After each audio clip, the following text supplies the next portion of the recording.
परिपोषता भी बढ़ती रहे, खूब मंगल कामना के साथ। दानान शिठम अभयपमणिनाय पुत्ते। प्रवर जैन धर्म के आचार्य प्रवर है। सरसंघ चालक एक संघ के प्रमुख है। और लक्ष्य की दृष्टि से देखें तो एक दृष्टि से लक्ष्य समान हो सकता है, और वह इस बात के लिए कि दोनों हिंदुत्व की रक्षा के लिए साधना कर रहे हैं। इधर आगम में एक बात आई है, हिंदुईवा, आत्मा का एक पर्यायवाची शब्द बताया या अभिवचन बताए, आत्मा को हिंदू कहा गया है। तो कुल मिलाकर के हिंदू के दो अर्थ हो जाते हैं, इधर आत्मा की रक्षा, इधर हिंदुत्व की रक्षा। तो दोनों का लक्ष्य मानो इस रूप में एक हो जाता है। तो आज पूज्य प्रवर की सन्निधि में सरसंघ चालक पहुंचे हैं, तो मैं कहना चाहूंगा आज के अवसर पर अपने विचार।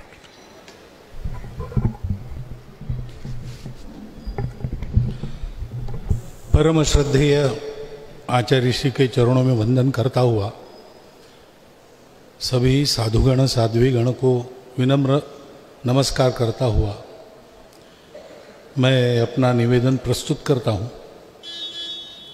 वैसे यहाँ तो मैं कई अच्छी बातें सुनने के लिए आता हूँ, क्योंकि इधर अध्यात्म का काम है, उधर भौतिक जगत का काम है। ऐसा माना जाए तो भी अपने देश में सब बातों का आधार अध्यात्म ही है। तो हमारे यहाँ मिलकर सबने चलना, सबकी मिलकर उन्नति होना, एक दूसरे में दूरी द्वेष शत्रुता पैदा नहीं होना, एक दूसरे के साथ आत्मीयता का भाव रखते हुए एक दूसरे को सहायता करते हुए आगे बढ़ना, ये जो काम है वो धर्म का काम कहा गया है। और उस धर्म का श्रीमद् भागवत में चतुष्पाद रूप 4 पाद उसके बताए गए। पहला है सत्य। तो सारी बात सत्य के आधार पर ही होती है। जो है उसके साथ जो चलता है वो चलता है, जो है उसके मुख मोड़ कर जो नहीं है उसके पीछे दौड़ने वाला ठोकर खाता है। ये तो समझ में आने वाली बात है। और इसलिए हमारे भारतवर्ष में सत्य का अन्वेषण हुआ है, और सत्य का अन्वेषण करने के बाद ये पाया गया है, जैसा हमारे यहाँ एक शब्द आया अभी, अनेकांतवाद, कि सत्य का दर्शन तो मैं कर रहा हूं लेकिन मेरी आंखों से कर रहा हूं, और मैं जिस तरफ हूं उधर से देख रहा हूं। तो मैं जो देख रहा हूं वही सही है, बाकी गलत है, ऐसा नहीं हो सकता। तो जितने सारे देख रहे उन सबका देखना और उसका प्रत्यक्ष होना, इसका जो कुल मिलाकर आता है कुछ स्वरूप, वो सत्य है। वो मैं अकेला नहीं जान सकता। इसलिए इधर सनातन परंपरा में एकम सद्विप्राह बहुधा वदन्ति ऐसा कहा है। लेकिन बात है कि वो पहला चरण है और उसके आधार पर बाकी सब है। अहिंसा भी हमारे यहाँ सभी हमारे भारत के सब पंथ संप्रदायों में ये कहा गया है। क्यों? इसलिए कि सत्य अगर ये है कि हम सब एक दूसरे के शत्रु नहीं है, हमको अगर अपना नाता वर्णन करना है तो हम भाई है एक प्रकार से। कहीं पर माना गया है एक ही है, कहीं पर माना गया है एक दूसरे के है। और इसलिए हमारा रिश्ता शत्रुता का नहीं हो सकता, मित्रता बंधुता का ही हो सकता है। तो मित्रों बंधु में व्यवहार कैसा चाहिए? अहिंसा का ही व्यवहार चाहिए, नहीं तो वो मित्रता रहती ही नहीं। वो निंदक और चापलूस, इनकी बात अलग है। निंदक को तो निंदा ही करनी है, चापलूस को झूठा ही बोलना है। लेकिन जो सही देखता है वो तो यही देखता है कि अगर हम बंधु और मित्र हैं तो उनको अहिंसा से ही रहना है। और इसलिए दूसरा चरण करुणा बताया गया, क्योंकि अहिंसा ये संवेदना से निकलती है। मैं किसी को कष्ट न दूं, क्यों? जो मेरे लिए अच्छा है वही दूसरों के लिए भी अच्छा है। जो मुझे अच्छा नहीं लगता वो दूसरों के साथ नहीं करना, क्योंकि जब मुझे अच्छा नहीं लगता, दुख होता है, तो क्या वेदना है वो संवेदना मैं जानता हूँ, वही उसमें पैदा करना मैं नहीं चाहता हूँ। और इसलिए अहिंसा को ही करुणा कहा गया है भागवत में, और उसके लिए तन मन का पवित्र होना आवश्यक है। ये विचार हो गया, आचार में वैसा होना आवश्यक है, क्योंकि आत्मा में तो सब विचार है, शुद्ध है, प्रबुद्ध है, परंतु शरीर मन बुद्धि विकारों के अधीन होती है, मलिन हो जाती है और आचार को ढक देती है, तो योग्य आचार नहीं होता। तो उसको साफ रखना इसलिए कहा गया शुचिता, और ऐसा सब होने के लिए नित्य प्रयास करना पड़ता है, उसको कहा गया तपस। ये चार बातें धर्म का मूल है। ऐसा कहते हैं कि कलियुग में केवल एक चरण बाकी है, कलि प्रवृत्ति ने बाकी 3 चरण काट दिए। लेकिन कलियुग में भी कलि प्रवृत्ति ने बड़े ही काट दिए होंगे, लेकिन मनुष्य अपने प्रयास से बाकी 3 चरणों को भी पा सकता है। हमारे यहाँ सारे हमारे ज्ञान निधि में, हमारा ज्ञान निधि प्रचंड है। चतुर्वेदाः पुराणानि सर्व उपनिषदस्तथा रामायणम भारतम च गीता सद्दर्शने संतों के उपदेश जैनागमाः त्रिपिटका गुरु ग्रंथ सतांगिरा। इतना बड़ा ऐश ज्ञान निधि श्रेष्ठ श्रद्धेयो हृदय सर्वदा। अब इतना बड़ा ज्ञान निधि एक जन्म में तो आत्मसात करना बहुत कठिन बात है, परंतु क्योंकि उन सब में अलग अलग प्रकार से, अलग अलग दिशाओं से, अलग अलग वर्णन के द्वारा एक ही बात का वर्णन है, हम कहीं भी जाकर सुन लेते हैं, हमको पूरा मिल जाता है। मैं जो आता हूं ऐसा सुनने के लिए ही आता हूं, क्योंकि मुझे भी वहां जो काम करना है वो काम तो दूषित वातावरण में करना पड़ता है, उसको साफ करने का काम है। एक तरह से हम सफाई कर्मचारी हैं, तो ड्रेनेज में उतरना पड़ता है, कभी कभी नाली साफ करनी पड़ती है, कभी कभी शुद्ध हवा में भी रहते हैं, परंतु रोज अपनी सफाई तो करनी पड़ती है। तो ये जो सारा उपदेश है, जो श्रवण से ग्रहण किया जा सकता है और आंखों से पढ़ा जा सकता है, उसके मूर्तिमान रूप लोग जहाँ है, तुल्य निंदा स्तुतिर्मौनी संतुष्टो येन केनचित अनिकेत स्थिरमति। मैं आचार्य का ही वर्णन कर रहा हूं, लेकिन ये वर्णन गीता में बताया। तो वहां तो पढ़ना भी नहीं पड़ता, सुनना भी नहीं पड़ता, देखने को मिलता है। जो बात अपरिचित है, सुन के कुछ कल्पना आती है, पढ़ के कुछ कल्पना आती है, लेकिन देख ले तो पढ़ने सुनने की भी जरूरत नहीं, ऐसा होता है। तो इसलिए तो मैं आता हूं। लेकिन ये जो मूल बात है अपनी, सत्य अहिंसा शुचिता तपस, उसी का वर्णन हमारे सर्वत्र है। और जैसा आचार्य श्री ने कहा कि ये तो विचार है, लेकिन आचार में उसका परिवर्तन होना चाहिए, तो वो संस्कारों का सेतु बनना चाहिए। वो कैसे बनता है वो भी आ ही गया है, मैं मेरे अनुभव से बताता हूं। वही बात तो वही है।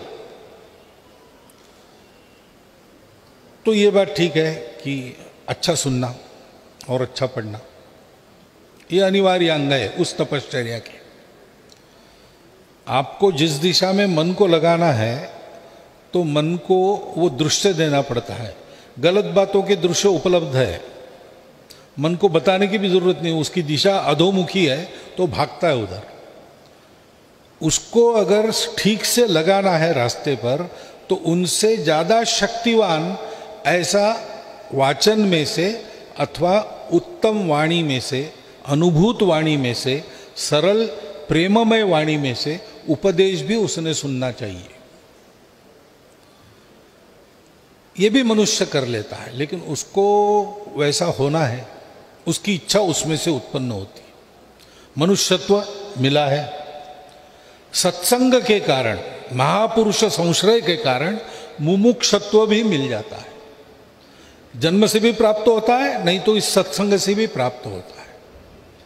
फिर वो एकदम जड़ भौतिकवादी जीवन से ऊपर उठकर आध्यात्मिक जीवन की ओर जाना चाहता है, तो उसको हाथ देकर उस ओर बढ़ाने वाला व्यक्ति चाहिए।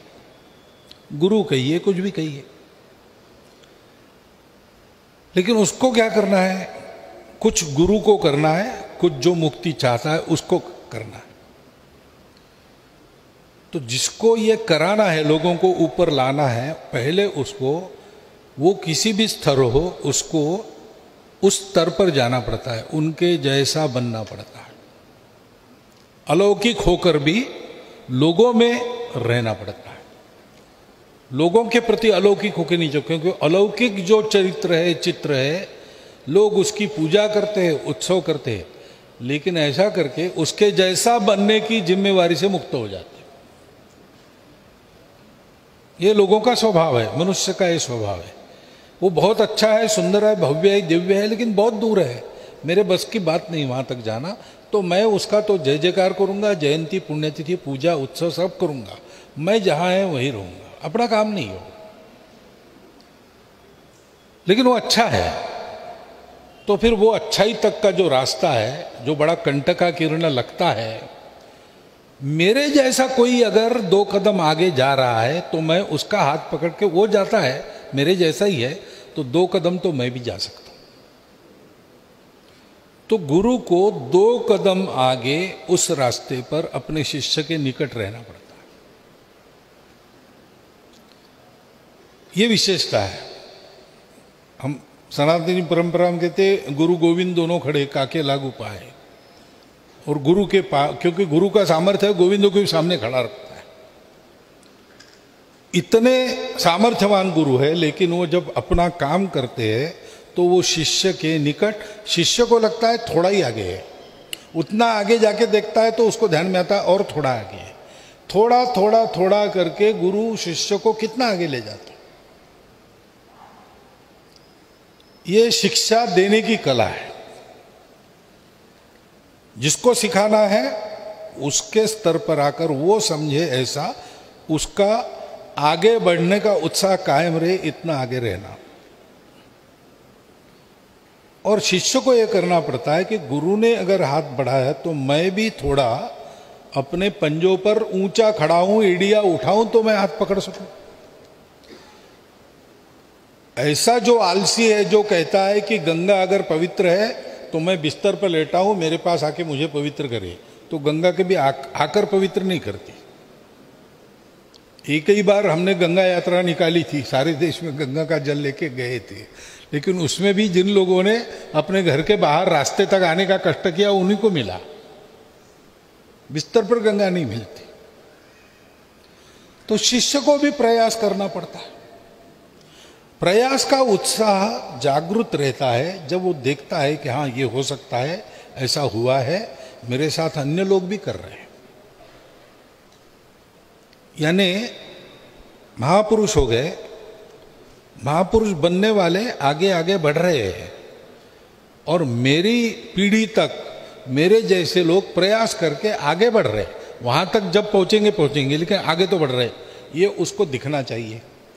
इसलिए हमारे समूह में भी एक वातावरण रखना पड़ता है अच्छाई का। और ये काम जहां होता है वहां ये सारी बातें बढ़ती है। तो मैंने कई बार बताया भी है और आप भी जानते हैं। अभी मैं यहां बैठा सुन रहा था, दोनों प्रवचनों में मैंने सोचा कि मैं संघ का विचार और संघ की कार्य पद्धति ही सुन रहा हूं, तो इतनी समानता है। अब हमारे पास आध्यात्मिक अनुभूति वाले सब लोग हैं ऐसा नहीं है, इसी प्रकार सब काम करते हैं, लेकिन जितना वो आगे बढ़े अध्यात्म के बारे में उतना ही बोलते हैं हम संघ में, उससे ज़्यादा नहीं बोलते। हम बाकी सद्गुणों को बताते हैं, जैसे काम क्रोध से दूर रहो, तो आध्यात्मिक बात है ही, और अध्यात्म के बिना वो हो भी नहीं सकता पूरा, लेकिन एक मात्रा तक संयम तो रख ही सकता है आदमी। दूसरों के मन की चिंता करो, दूसरों को अपना कष्ट नहीं देना चाहिए, अपने कारण दूसरों को कष्ट नहीं मिलना चाहिए, ये तो कर ही सकता है आदमी। तो ये जो आचार है वो बनता कैसे है? छोटी छोटी बातें हम 2 कदम आगे की बताते हैं और आदत करवाते हैं। एक अंग्रेजी में एक वाक्यों का क्रम है, 4 वाक्यों का। Reap an action, sow an action, reap a habit. एक कृति बो, वो बार बार करते तो एक आदत काटो। जैसे बीज बोते हैं, आदत काटते हैं। तो sow an action, reap a habit, sow a habit, reap a nature. आदत पक्की बन जाती हो तो स्वभाव का अंग बनने लगती है, और जब वो स्वभाव में आ जाती है तो sow a nature, reap a character, वो अपना शील बन जाती है। तो ये कैरेक्टर बनाना, राष्ट्रीय और व्यक्तिगत चारित्र्य बनाना, इसके लिए छोटी छोटी बातों की आदत कराना। आदत करने का काम कष्टकर है, तो आनंद का वातावरण रखना, सरल कार्यक्रमों के द्वारा आनंद कराना, उसकी आदत कराना, आत्मीयता का वातावरण रखना, तो आदमी उस पथ पर जाने अनजाने बढ़ते रहता है। और जब समझने की उसकी पात्रता आती है, तब वो जानता है कि मैंने जो किया है वो क्या है और आगे जो करना है वो क्या है। ऐसा ये काम अपना चलता है। और उसके लिए और एक बात आवश्यक है, बीज बो, ऐसे ही कहावत है ना, सो ए हैबिट।